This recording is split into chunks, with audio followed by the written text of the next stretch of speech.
Halo teman-teman, Assalamualaikum warahmatullahi wabarakatuh. Shalom Om Swastiastu, Namo Buddhaya, salam kebajikan, salam sejahtera untuk kita semua. Perkenalkan, kami dari kelompok 3, mata kuliah transformasi digital dengan tema media sosial dengan kelompok Azhara Lara Sekarwangi, Sabrina Nur Akila, Irgi Ferdian Syahputra, Dwi Setiawan, Laksmi Tirta Dwi Nugraini, Muhammad Farhan. Media sosial. A. Pengertian jejaring sosial dan media sosial. Media sosial dan jejaring sosial seringkali dianggap sebagai hal yang sama, padahal keduanya memiliki pengertian yang berbeda. Sebelum internet ada, media biasanya lekat dengan perangkat tradisional seperti koran, buletin, majalah, radio, dan televisi. Sedangkan media sosial didefinisikan sebagai sekelompok aplikasi berbasis internet yang dibangun di atas dasar ideologis dan teknologi Web 2.0, sehingga memungkinkan pembuatan dan pertukaran konten yang dihasilkan oleh pengguna. Kaplan dan Helenin tahun 2010. Persamaan media sosial dengan jejaring sosial adalah konektivitas atau hubungan. Media sosial merupakan istilah yang sangat luas dan mencakup beberapa jenis media, meliputi weblog, social blog, microblogging, podcast, forum internet, dan juga jejaring sosial dapat memiliki sehingga dapat dikatakan bahwa jejaring sosial adalah keduanya subkategori berdasarkan pengertian masing-masing. Maka jejaring sosial adalah media sosial situs media sosial berbasis menyebarkan informasi tetap terhubung dengan teman, jejaring sosial keluarga, platform kolega, untuk berkomunikasi atau satu sama lain. Jejaring sosial yang marak digunakan saat ini antara lain Instagram, Facebook, dan Twitter. Situs jejaring sosial muncul dari adanya keinginan untuk saling menghubungkan orang-orang dari berbagai belahan dunia. 6degrees.com merupakan situs jejaring sosial pertama yang muncul pada tahun 1997. Situs ini memiliki fitur untuk membuat profil, menambah teman, dan mengirim pesan. Selanjutnya, situs sosial Lunarstorm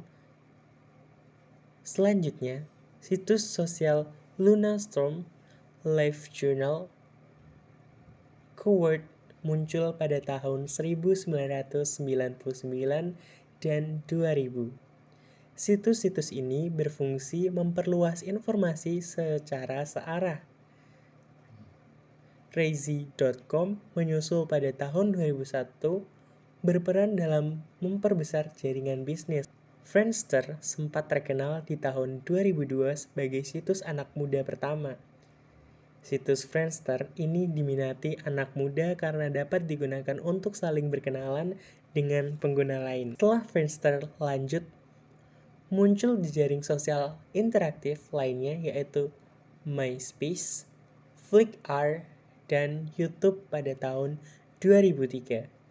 Sehingga akhir tahun 2005, Friendster dan MySpace merupakan situs jejaring sosial yang paling banyak penggunanya. Memasuki tahun 2006, Facebook muncul dan Messenger para pengguna Friendster dan MySpace. Facebook memungkinkan orang untuk berkenalan dan mengakses informasi dengan tampilan yang lebih modern. Tahun 2009, kemudian muncul Twitter yang kembali menyasar anak muda sebagai penggunanya.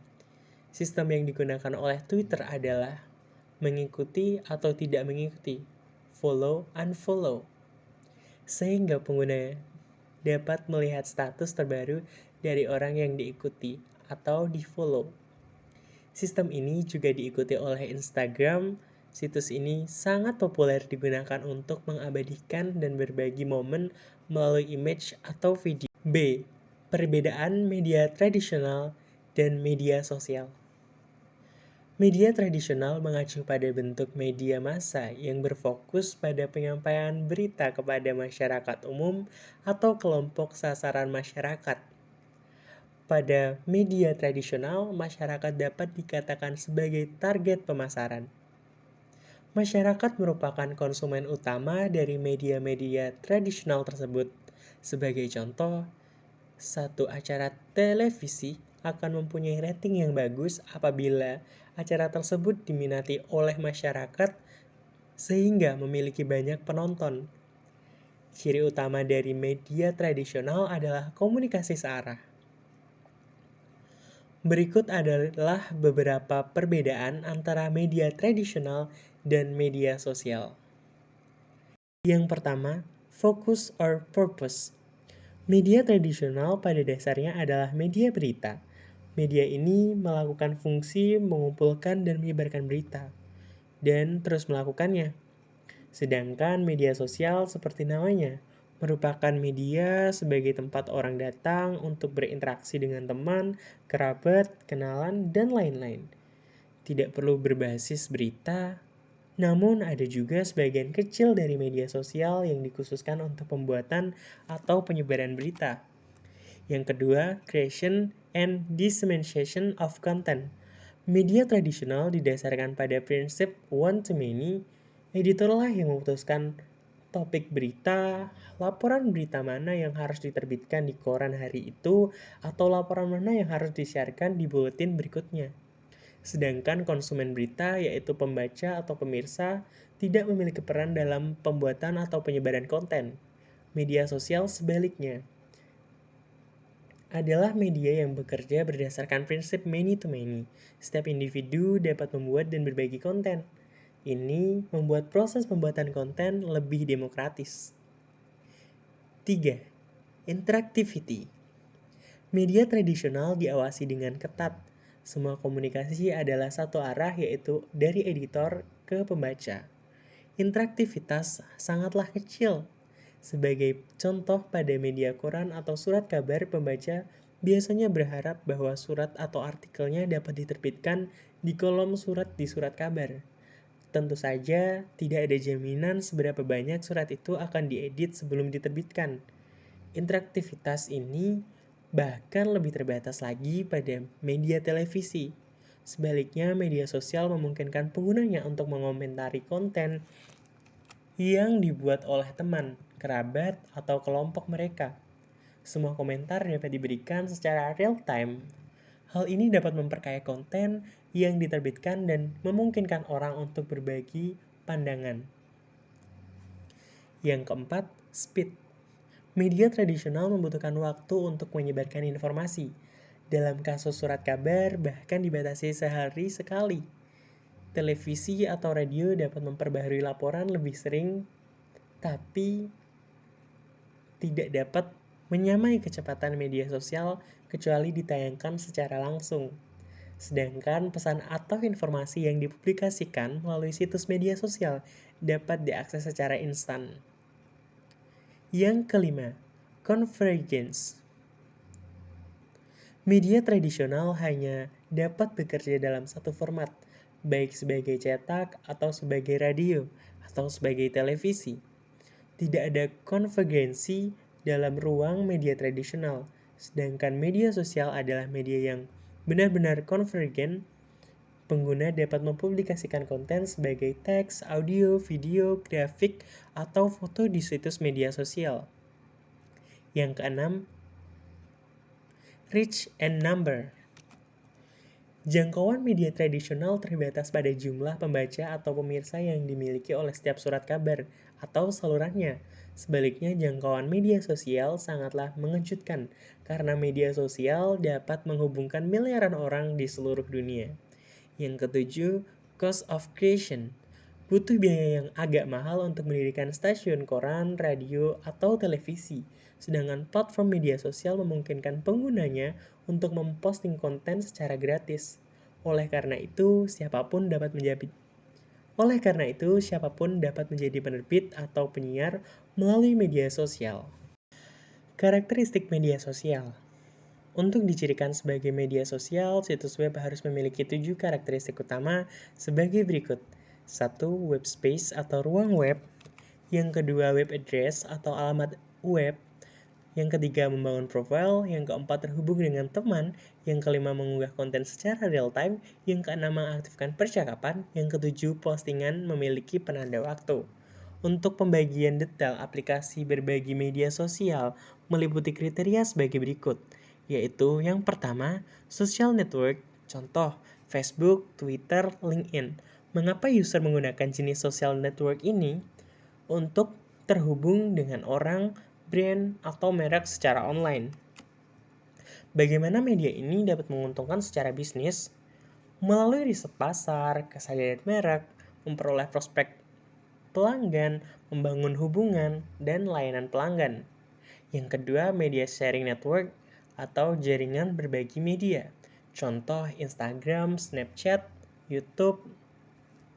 Mengapa user menggunakan jenis media sharing network?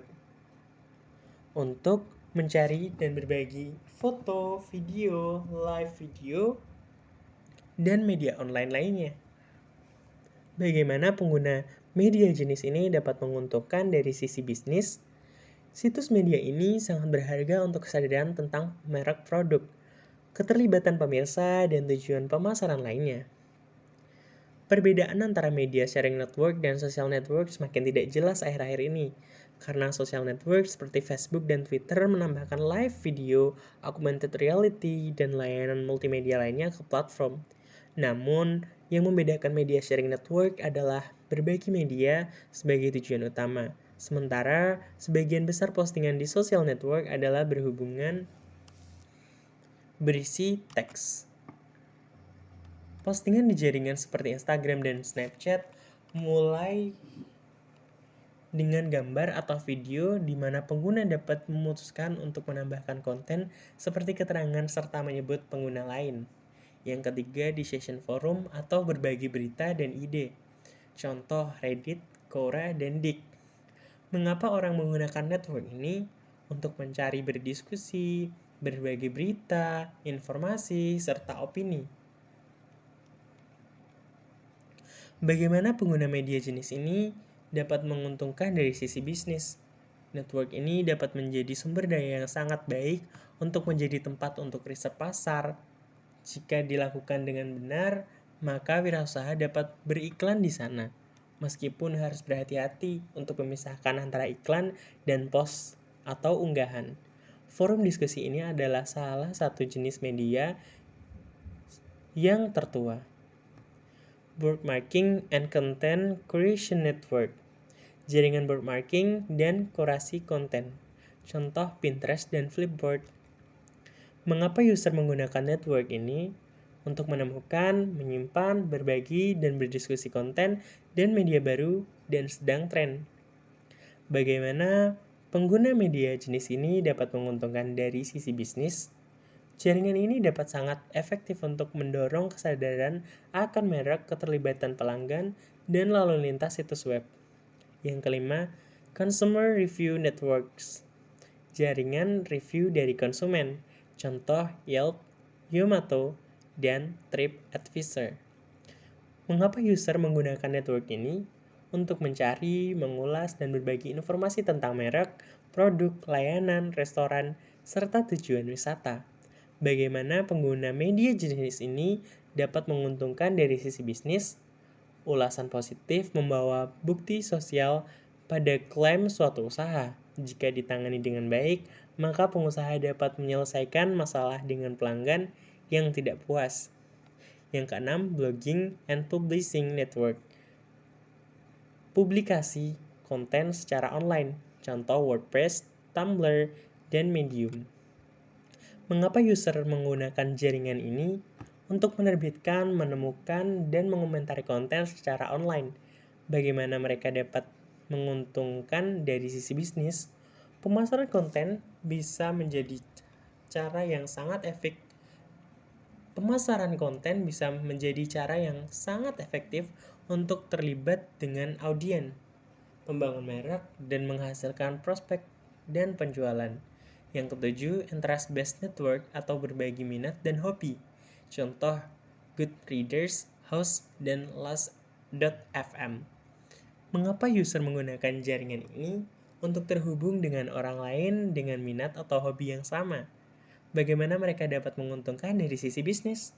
Jaringan berbasis minat mengambil pendekatan yang lebih target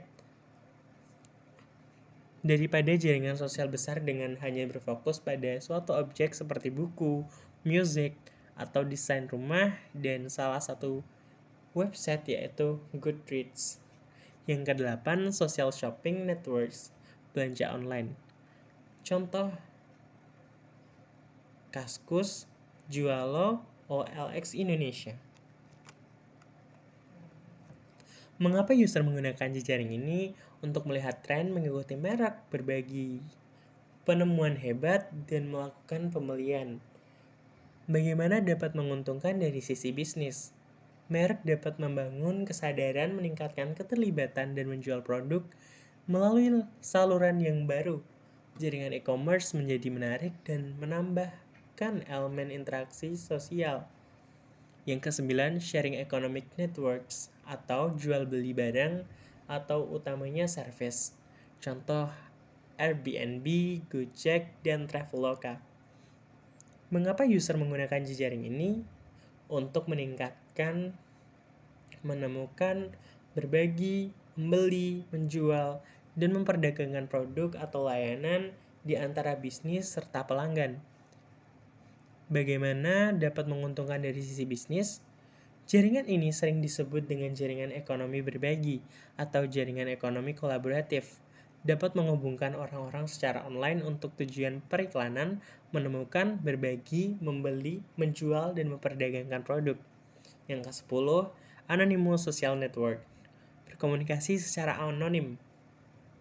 Contoh Whisper, Ask.fm, dan After School. Mengapa user menggunakan jaringan ini? Untuk mencurahkan isi hati atau bergosip. Bagaimana dapat menguntungkan dari sisi bisnis?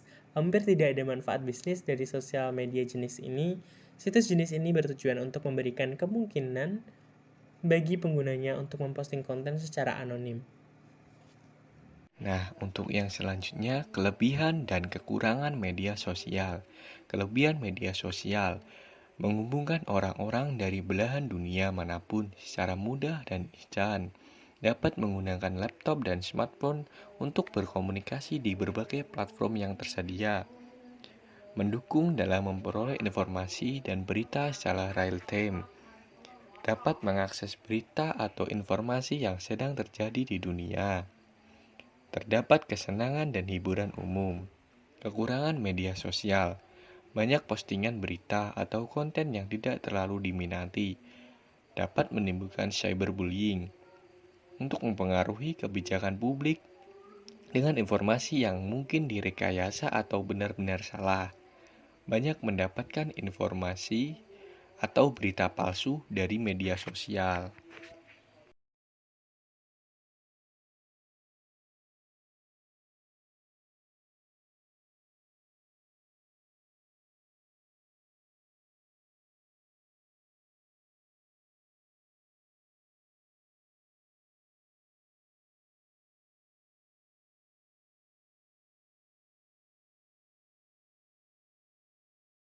Yang pertama, aplikasi berbagi jaringan sosial.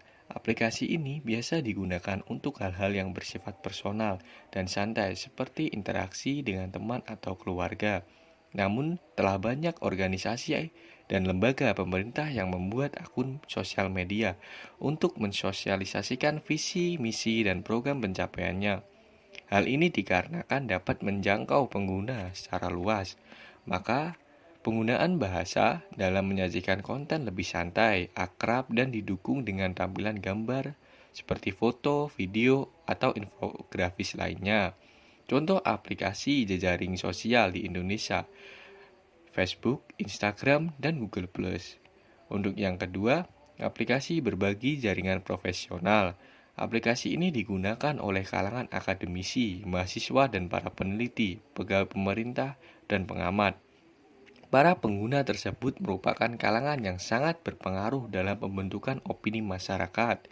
Oleh karena itu, jenis aplikasi ini sangat cocok untuk menyebarkan serta mempopulerkan hal-hal yang memerlukan perincian data atau konten bersifat ilmiah.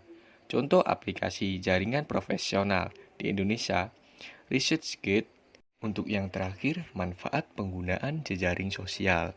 Yang pertama, opportunity to meet new people.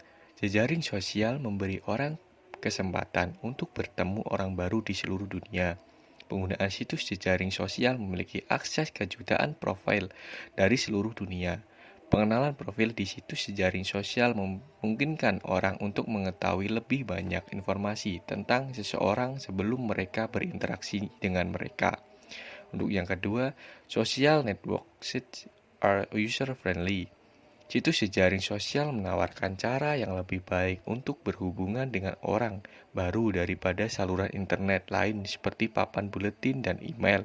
Versi seluler dari situs jejaring sosial bahkan lebih mudah digunakan sehingga memungkinkan lebih banyak orang untuk terhubung melalui aplikasi versi seluler ini.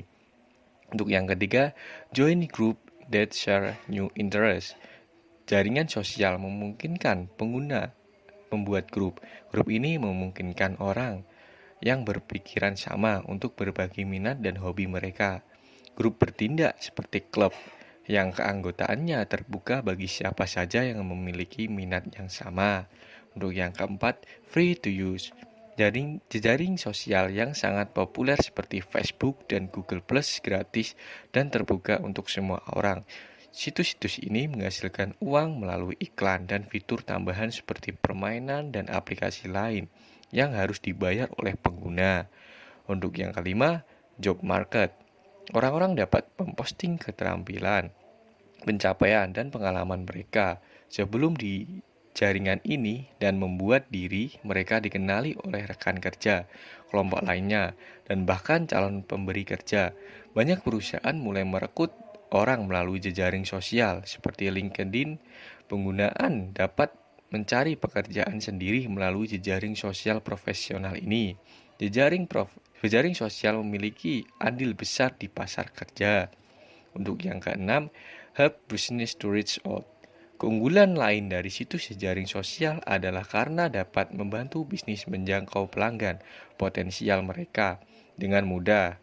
Jejaring sosial dapat mengembangkan solusi iklan bertarget yang digunakan bisnis untuk menjangkau pelanggan potensial berdasarkan profil penggunaannya. Jejaring sosial juga memiliki akses unik ke informasi paling pribadi penggunaannya, seperti hobi, minat, tempat yang sering dikunjungi, dan lain-lain, yang membantu bisnis dalam menargetkan iklan mereka dengan benar. Nah, mungkin cukup sekian teman-teman yang bisa kami sampaikan. Kurang lebihnya mohon maaf. Wassalamualaikum warahmatullahi wabarakatuh. Salam transformasi digital.